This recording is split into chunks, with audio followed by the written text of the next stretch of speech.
നാളെ മുതൽ അച്ഛൻ്റെ കാര്യങ്ങളെല്ലാം നോക്കിക്കൊള്ളണമെന്നും ഒരു കുറവും വരുത്തരുതെന്നും രേവതി സച്ചിനെ ഓർമ്മിപ്പിക്കുമ്പോൾ എല്ലാം ഞാൻ നോക്കിയും കണ്ടും ചെയ്തോളാമെന്ന് സച്ചി രേവതിയോട് പറയുന്നു. ശേഷം രേവതി ഉറങ്ങിക്കഴിയുമ്പോൾ രേവതിയുടെ അവസ്ഥയോർത്ത് സങ്കടപ്പെടുകയും രേവതിനെ ഈ അവസ്ഥയിലാക്കിയവരെ ഞാൻ വെറുതെ വിടില്ലെന്ന് സച്ചി മനസ്സിൽ ഉറപ്പിക്കുകയും ചെയ്യുന്നു.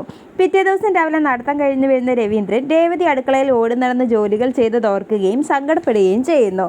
തുടർന്ന് സച്ചി രവീന്ദ്രന് വെള്ളം കൊണ്ട് കൊടുക്കുകയും രേവതി അച്ഛൻ്റെ കാര്യങ്ങളെല്ലാം നോക്കിക്കൊള്ളണമെന്ന് പറഞ്ഞിരുന്നുവെന്നും പറയുന്നു.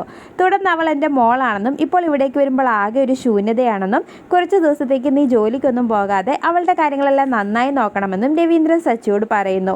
പിന്നീട് രേവതിയുടെ ആക്സിഡൻറ്റിന് പിന്നിൽ ആൻ്റണി ആവുമോ എന്ന് ശരത്തിന് സംശയം തോന്നുന്നു. ഇതേ സമയം ദേവു ശരത്തിനെ വിളിച്ച് ചേച്ചിയെ കാണാൻ വരാൻ നിർബന്ധിക്കുന്നതോടെ വരാമെന്ന് ശരത്ത് സമ്മതിക്കുന്നു. ശേഷം ആക്സിഡൻറ്റിന് പിന്നിൽ ഗജാനന്ദനാവുമോ എന്ന് ലക്ഷ്മിയമ്മയ്ക്കും ദേവുവിനും സംശയം തോന്നുന്നു. എന്നാൽ ഈ വിവരങ്ങളൊന്നും സച്ചിനെ അറിയിക്കരുതെന്ന് ലക്ഷ്മിയമ്മ ദേവുവിനോട് പറയുന്നു. പിറ്റേ ദിവസം രാവിലെ കഴിക്കാൻ വന്നിരുന്നു ഓരോന്ന് ഓർഡർ ചെയ്യുന്ന ശ്രുതിക്കും സച്ചി കണക്കിന് കൊടുക്കുന്നു. ശേഷം വിശപ്പ് സഹിക്കാനാവാതെ ശ്രുതിയും സച്ചി ഉണ്ടാക്കി വെച്ച് ഉപ്പുമാവ് എടുത്ത് കഴിക്കുന്നു. തുടർന്ന് സച്ചിയേട്ടനെ ജോലികൾ ചെയ്യാൻ ഞങ്ങൾ സഹായിക്കാമെന്ന് പറയുന്ന ശ്രീകാന്തിനോടും വർഷയോടും അതൊന്നും വേണ്ട എന്നും ഇങ്ങനെ പറയാൻ കാണിച്ച മനസ്സിന് നന്ദിയുണ്ടെന്നും സച്ചി പറയുന്നു. പിന്നീട് രവീന്ദ്രൻ രേവതിനെ കണ്ട് സുഖവിവരങ്ങളൊക്കെ തിരക്കുന്നു.